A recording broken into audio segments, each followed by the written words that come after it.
E aí, pessoal? Já pensaram na ideia de ter um imóvel de férias, mas pagando só pelo tempo que se usa de verdade? Pois é, essa é a grande promessa da multipropriedade ou do timesharing.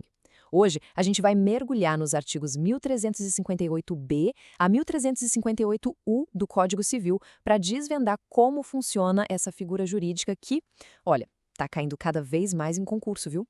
O nosso roteiro de hoje está bem direto ao ponto. Primeiro, a gente vai entender o que é, afinal, a multipropriedade. Depois, vamos focar no coração dela, a tal fração de tempo. Na sequência, as regras do jogo, os direitos e deveres. E para fechar, a gente vê como funciona a gestão e a transferência e termina com aquele resumo caprichado, sabe? Com tudo que precisa para gabaritar na prova. Bora lá? Pensem só nessa situação. Ter aquela casa de praia ou aquele AP na Serra dos Sonhos para usar todo santo ano, mas tem aquele peso de bancar os custos de manutenção do ano inteiro. Parece bom demais, né? É exatamente essa questão que a multipropriedade veio para resolver.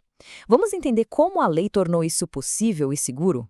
Bom, tudo começa pela definição, claro. Para a gente entender de verdade a multipropriedade, a gente tem que ir direto na fonte. O que a lei, o próprio Código Civil, diz sobre ela. E olha, cada palavrinha aqui conta, então vamos com calma.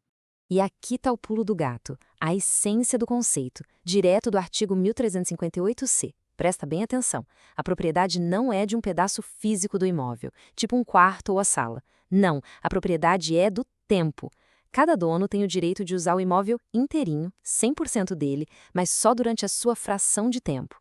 Para não restar nenhuma dúvida, essa comparação aqui é perfeita. No condomínio que todo mundo conhece, a pessoa é dona do seu apartamento e de uma parte das áreas comuns e pode usar quando quiser. Já na multipropriedade, todo mundo é dono do mesmo imóvel, só que em períodos diferentes do ano. A palavra-chave aqui é a alternância. Um usa, depois o outro e assim por diante. E o artigo 1358-D vem com umas regras de ouro. Primeira, o imóvel é uma unidade só, indivisível. Isso quer dizer que um proprietário não pode chegar e pedir para dividir o bem ou forçar a venda de todo. E um detalhe muito importante: o direito de propriedade vale para tudo que está lá dentro. A mobília, os eletrodomésticos, tudo. Ou seja, o imóvel é entregue prontinho para usar. Beleza, já entendemos o conceito geral. Agora, vamos focar no motor desse sistema todo, a fração de tempo. É aqui que a mágica acontece. Mas como é que esse tempo é medido, dividido e organizado? E aqui está um detalhe que as bancas de concurso simplesmente amam. De acordo com o artigo 1358-E, o período mínimo para cada fração de tempo é de 7 dias. Pode ser mais, claro, uma quinzena, um mês, mas nunca menos que 7 dias. Anota esse número aí. O parágrafo 1º desse mesmo artigo explica como esses períodos podem ser organizados. Tem o sistema fixo, que é fácil, é sempre a mesma data, tipo primeira quinzena de janeiro. Já no flutuante, o período muda a cada ano, mas seguindo uma regra justa para todo mundo, como um sorteio. E o misto, como o nome já entrega, mistura um pouco dos dois. Bem flexível, né?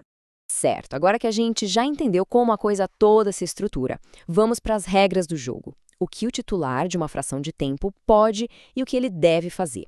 Afinal, não é só festa, né? O artigo 1358-I deixa bem claro o poder de quem é dono.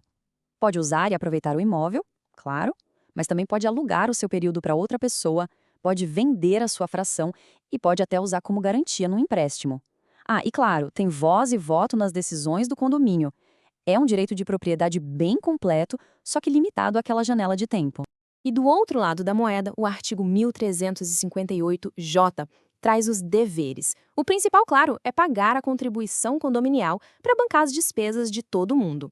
Além disso, tem que cuidar do imóvel, usar do jeito certo e um ponto fundamental, desocupar na data certinha, sem atraso, porque o próximo dono já está esperando para entrar. Agora vamos para 2 pontos bem práticos. Quem é que cuida de toda essa organização no dia a dia e o que acontece quando alguém quer vender a sua fração de tempo? A lei é esperta. Lá no artigo 1358-M, ela prevê a figura de um administrador. Pode ser uma pessoa ou uma empresa. É essa figura que vai cuidar de tudo, da limpeza, da manutenção, de organizar o entra e sai, de cobrar as taxas, enfim. É quem faz a engrenagem toda rodar direitinho para ninguém ter dor de cabeça. Agora, atenção máxima aqui, pessoal, porque esse é um ponto que vive caindo em prova, direto do artigo 1358-L. Ao contrário do condomínio comum, Aqui a regra geral é que não existe direito de preferência. Ou seja, se alguém quiser vender sua fração de tempo, não precisa oferecer primeiro para os outros donos, a não ser que isso esteja escrito lá na convenção do condomínio. Isso dá muito mais liberdade e agilidade na hora de vender. Ok, chegamos na reta final. E se fosse para guardar só o essencial do nosso papo, seria isso aqui. São os pontos que realmente fazem a diferença e que precisam estar na ponta da língua para qualquer prova. Vamos fixar esses 5 pontos. Primeiro, a natureza jurídica é de condomínio, um jeito real. Segundo, e mais importante, o objeto da propriedade não é o espaço, é o tempo. Terceiro, o prazo mínimo, 7 dias, lembra? Quarto, uma característica fundamental. Tudo é indivisível.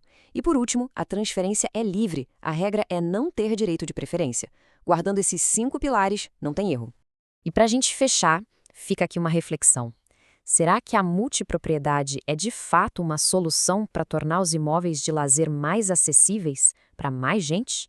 Ou será que essa teia de direitos e deveres, com tanta gente envolvida, pode acabar virando um novo campo para brigas e processos complicados? Fica aí a questão para a gente pensar. Valeu pela companhia e até a próxima!